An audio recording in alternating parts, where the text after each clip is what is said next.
Imagine holding a small piece of American history in your hand, a coin that not only carries the familiar face of a founding father, but also tells a captivating story of design, minting innovation, and the evolution of U.S. coinage. Today, we're diving into the world of the 1961 U.S. nickel, a coin that might seem unassuming at first glance, but holds layers of historical intrigue and collectible allure. The 1961 nickel comes from an era when the U.S. Mint was experimenting with production techniques and design details that would ultimately cement its legacy. You see, while many of these nickels circulated widely, certain varieties and exceptional specimens have become prized treasures among seasoned collectors. In a time when America was embracing change and modernity, the 1961 nickel stands as a quiet testament to tradition meeting innovation. Now, let's take a moment to really appreciate the intricate details of this coin. Notice the subtle curves, the delicate lines, and the almost poetic balance in its design. Pause for close-up footage. At the heart of the coin's design is the portrait of Thomas Jefferson, a nod to his enduring influence on American history. Since his portrait first appeared on the nickel in 1938, collectors have been fascinated not just by his image, but by what it represents, a bridge between revolutionary ideals and the practical governance that followed. In 1961, the nickel's design remained true to that vision, yet it also carried hints of the minting innovations of its time. The reverse, featuring Monticello, Jefferson's beloved estate, is rendered with a finesse that captures the elegance of early American architecture and landscapes. This attention to detail is one reason why the coin continues to command interest among collectors who value both aesthetic appeal and historical significance. But what exactly sets the 1961 nickel apart from other coins in the Jefferson series? For starters, its rarity doesn't necessarily lie in the number minted. After all, millions were produced, but rather in the condition, mint errors, and subtle design variations that occurred during production. While most 1961 nickels were released into circulation, a few found their way into collectors' hands in pristine condition, or even as error coins with doubled dies, off-center strikes, or repunched mint marks.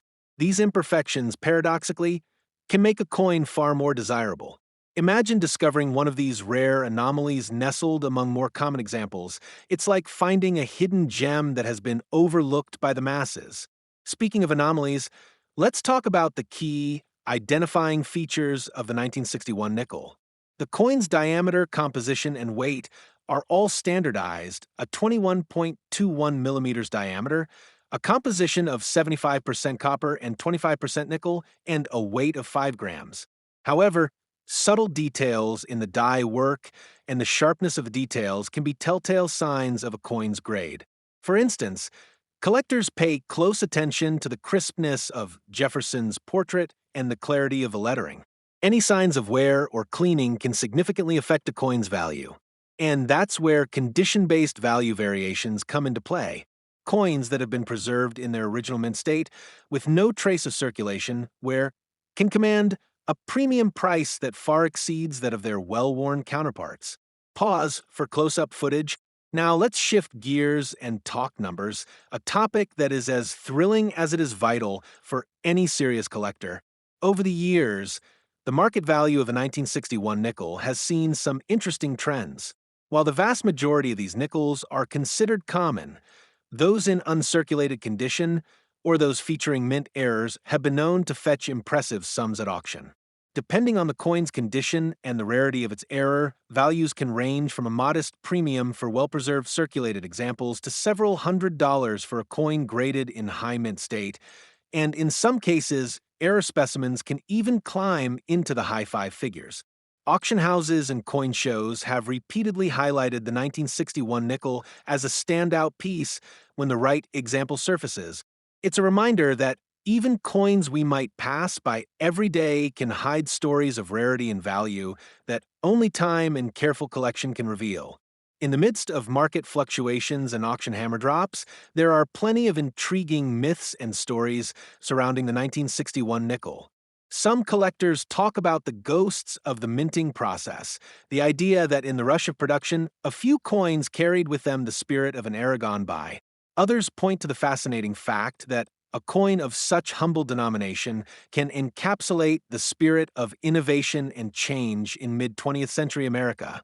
Whether these tales are fact or folklore, they add an emotional depth to the hobby of coin collecting that goes beyond mere numbers and dates. Of course, not every 1961 nickel is created equal. The condition of a coin is one of the primary drivers of its value.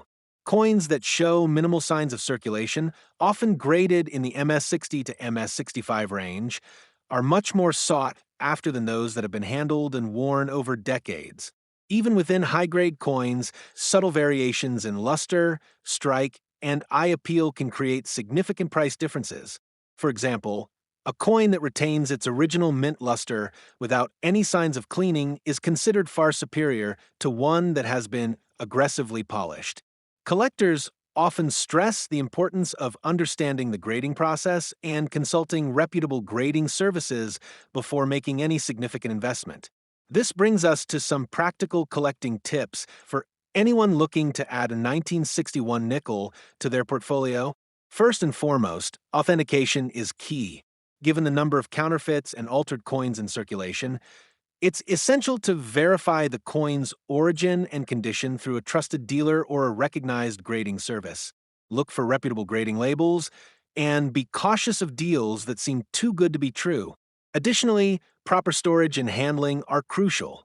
Store your coin in a climate-controlled environment and consider using acid-free holders or display cases that protect against both physical damage and environmental factors. Even a small scratch or a touch of residue can detract from a coin's value, so always handle your collectible with clean, dry hands and never expose it to harsh chemicals. Another aspect to consider is how the 1961 nickel compares to similar coins or varieties that collectors might confuse it with. For example, while many are familiar with the Jefferson nickels of adjacent years, subtle differences in design can be crucial. Coins from the early years of the Jefferson series have evolved over time, and even a minor alteration in the die can make a world of difference. Some collectors might mix up the 1961 issue with those from 1962 or 1963, not realizing that each year brought its own nuances. The mint marks, which indicate where the coin was produced, be it Philadelphia, Denver, or elsewhere, also play a significant role in differentiating varieties. Paying close attention to these small details can mean the difference between a common piece and one that holds a rare cachet among enthusiasts. Whether you're evaluating its historical context, marveling at its intricate design, or analyzing its market trends, this coin offers something for every collector who appreciates the stories that small objects can tell. Next time you hold a coin in your hand, take a moment to imagine the countless journeys it has taken and the legacy it represents. Thank you for joining me on this deep dive into the world of the 1961 nickel. I hope this exploration has sparked your curiosity and inspired you to look at your own collection with fresh eyes, recognizing that even the most familiar coins can have hidden depths waiting to be discovered.